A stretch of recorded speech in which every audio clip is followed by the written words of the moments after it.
कैसे हैं आप सब। गृह शिक्षा पर मैं पूजा सुरोही आपका फिर से स्वागत करती हूँ एक नए और इंटरेस्टिंग टॉपिक के साथ।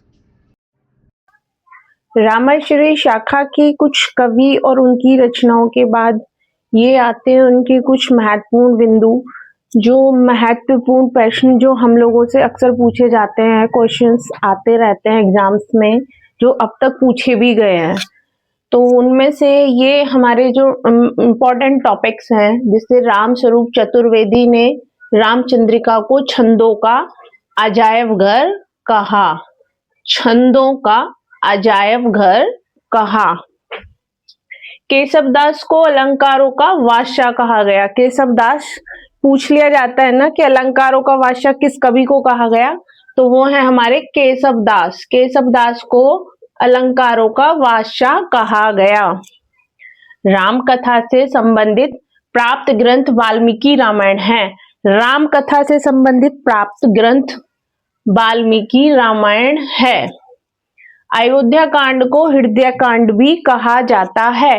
जो अयोध्या कांड है, रामचरितमानस का जो अयोध्या कांड है, तुलसीदास जी द्वारा रचित रामचरितमानस का जो अयोध्या कांड है, उसमें उसको हम हृदय कांड भी कहते हैं। ज्यादा पूछ लिया जाता है कि हृदय कांड किस कांड को कहा जाता है, तो अयोध्या कांड को हृदय कांड भी कहा जाता है। किष्किंधा कांड की रचना काशी में की गई थी। ये सब इंपॉर्टेंट क्वेश्चंस हैं जो अब तक पूछ लिए गए हैं। ठीक है, किष्किंधा कांड की रचना काशी में की गई थी। रामचरितमानस का निर्माण करने में कितना टाइम लगा था? सुनो, 2 वर्ष 7 माह 26 दिन।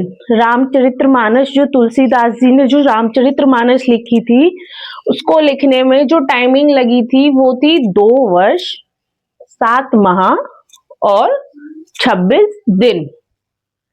रामचरितमानस के कांड कितने कांड थे?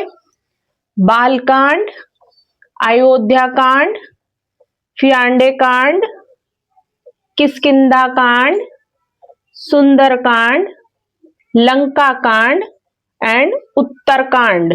ठीक है,